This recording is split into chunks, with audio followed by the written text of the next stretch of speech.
Hola, ¿qué tal a todos y bienvenidos a este podcast de examen parcial? El día de hoy hablaremos sobre los mitos, ideales, realidades y la distancia entre la sociedad y la transparencia de los gobiernos municipales de Puebla.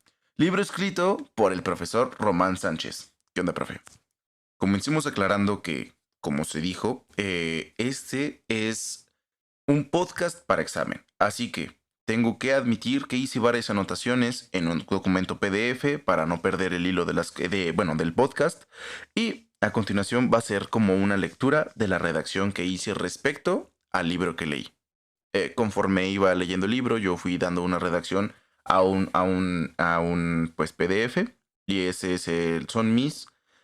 mi reseña y mi conclusión final. Así que ahí van. Comencemos con los mitos de la transparencia en Puebla. En el documento se mencionan algunos mitos relacionados con la transparencia en Puebla. Uno de los mitos identificados es la falta de interés de la sociedad en la transparencia, así como la falta de identidad con el término. Se destaca que la mayoría de la población desconoce conceptos clave como transparencia, rendición de cuentas y derecho a la información, lo que dificulta que puedan hacer valer su derecho a la información, reconocido en la Carta Magna en el artículo sexto constitucional. Otro mito otro mito mencionado es la percepción de que la transparencia no es una prioridad social, lo cual se refleja en la falta de interés y conocimiento por parte de la sociedad en general. Continuando con esto, podemos decir cuál es la realidad de la transparencia en Puebla. La realidad de la transparencia en Puebla, según el documento, muestra que existe una distancia significativa entre la sociedad y la transparencia en los gobiernos municipales de la región. Se destaca que la transparencia es un tema lejano para muchos municipios de Puebla, específicamente aquellos más alejados de la capital, con menor población y presupuesto. Además, se identifica que algunos municipios carecen de reglamento de transparencia, acceso a la información pública y protección de datos personales, lo que evidencia deficiencias en la implementación de mecanismos. Ok, hasta este punto hemos mencionado cuáles son las realidades y cuáles son los mitos que tenemos sobre la transparencia en el estado poblano. Ahora hablemos sobre cuáles son los ideales de transparencia en Puebla. Tenemos en cuenta que un ideal es un punto a alcanzar como sociedad poblana. Así que vamos.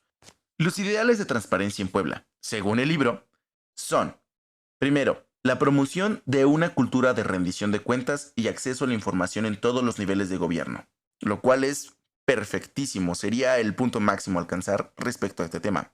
Continuando con la implementación efectiva de mecanismos de transparencia en los municipios, sobre todo en los municipios porque, como quedamos en las realidades, los municipios más lejanos a la capital poblana son los que más carecen de este conocimiento sobre sus derechos de transparencia. Ahora, también hablemos sobre la generación de una mayor participación ciudadana en la vigilancia de gestión gubernamental. Y concluyamos, casi, con la promoción de una mayor eficiencia y responsabilidad en la administración pública. Hice una pequeña conclusión que es, estos pequeños ideales buscan fomentar la transparencia como un pilar fundamental para fortalecer así la democracia y garantizar una gestión gubernamental más ética y eficaz en Puebla.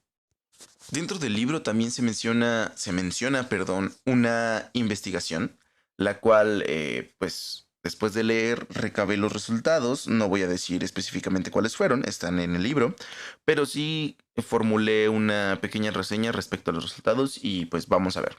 El resultado de transparencia en Puebla. El libro nos indica que en el Estado se observa una falta de interés de la sociedad en la transparencia, así como una falta de identidad con el término. Además menciona que algunos municipios en Puebla como Calpan, Francisco Mena, Tepexco, Tepeyahualco de Hidalgo, San Diego La Mesa, Tochimilcingo y San Nicolás de los Ranchos no cuentan con un reglamento de transparencia, lo cual es casi absurdo. Acceso a la información pública y protección de datos personales, y en algunos casos sus páginas web no están actualizadas. Por otro lado, esta investigación hizo una comparación con la Ciudad de México. Así que obtuvimos que la Ciudad de México fue calificada como la más eficiente, hablando de unidades de transparencia, respondiendo a todas las solicitudes de información realizadas en el estudio, mientras que las unidades de Tlaxcala, Veracruz y Chiapas fueron las peores calificadas. Y pues la de Puebla se caracterizó por tardar bastante en responder. Hubieron puntos importantes que me gustaría tocar, pues formulé varias preguntas para hacer de esto como un resumen y la primera fue, ¿cuál es el papel del Consejo de Ciencia y Tecnología del Estado de Puebla en el desarrollo de la región?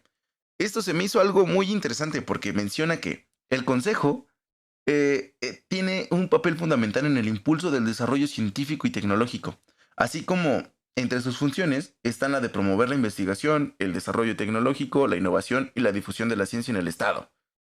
Además, colabora en la generación de políticas y pues fomenta el crecimiento y la competitividad a través del conocimiento científico y tecnológico. Esto se me hizo pues muy interesante. Es un tema que yo desconocía por completo. Tengo que aclarar que yo soy un estudiante foráneo, vengo de Hidalgo y se me hace algo súper interesante que en el estado, ojalá se implementaran más, o al menos en el mío, que se me hace algo de muchísimo beneficio para la pues, sociedad del estado. También, para aclarar más respecto al resumen que hice, bueno, no resumen, sino como esta reseña, me gustaría mencionar las entrevistas que realizaron a personas que ocupan cargos de titular de la unidad de transparencia en varios municipios del estado, como Huauchinango, San Jerónimo Tecuaniapan, perdón, y Santa Isabel Cholula. Estas entrevistas se llevaron a cabo pues con el objetivo de obtener un panorama muy amplio sobre el ejercicio de las funciones de los coordinadores de la transparencia municipal en Puebla. Además, pues, en el libro se hace referencia a la importancia de fortalecer la respuesta a solicitudes de información y a la remisión de información a organismos pertinentes en los municipios más pequeños, de acuerdo con lo establecido en la Constitución Política del Estado Libre y Soberano de Puebla. Perdón por la dicción. Eh, Retomando un poco partes anteriores del podcast, podemos aclarar y reafirmar que Puebla fue el estado que más se tardó en responder las solicitudes de transparencia. Ahí dejo ese papelito sobre la mesa. Y ya para ir finalizando este podcast, para que, bueno, espero primero que nada que haya sido pues una participación bastante agradable, bastante completa, ya que sí me di varios días de leer, recapitular información para poder, pues, realizar una conclusión. Y como le comentaba, pues a mí me gusta redactar. Sé que en los anteriores podcasts no lo he hecho, pero cuando son cosas más importantes como esta, me gusta redactar una buena conclusión. Y ahí va. Tras revisar el libro, pude concluir que la transparencia en los gobiernos municipales de Puebla enfrentan muchísimos y diversos desafíos. Por ejemplo, existe una percepción de falta de interés y conocimiento por parte de la sociedad en general, así como una carencia de identidad con el término transparencia, lo cual es bastante preocupante. Además, se identifica la necesidad de fortalecer la implementación de mecanismos de transparencia en municipios más pequeños y la importancia de promover una cultura de rendición de cuentas y acceso a la información, que como sabemos es de sumísima importancia. La rendición de cuentas no se hace porque nosotros no la exigimos y es por eso que la cultura se debe fortalecer. Estos hallazgos resaltan la importancia de seguir trabajando en la promoción de la transparencia y el fortalecimiento de los mecanismos de acceso a la información en los gobiernos municipales para garantizar una mayor participación ciudadana y una gestión gubernamental más eficiente y responsable.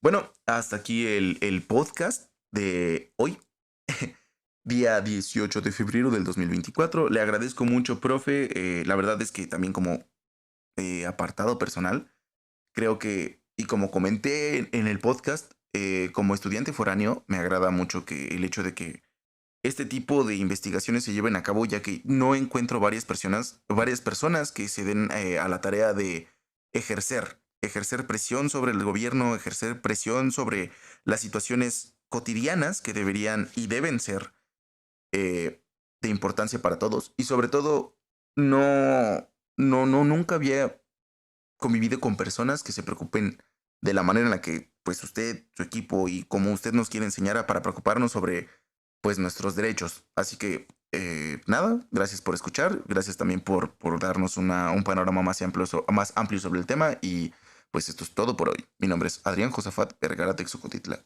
Nos vemos.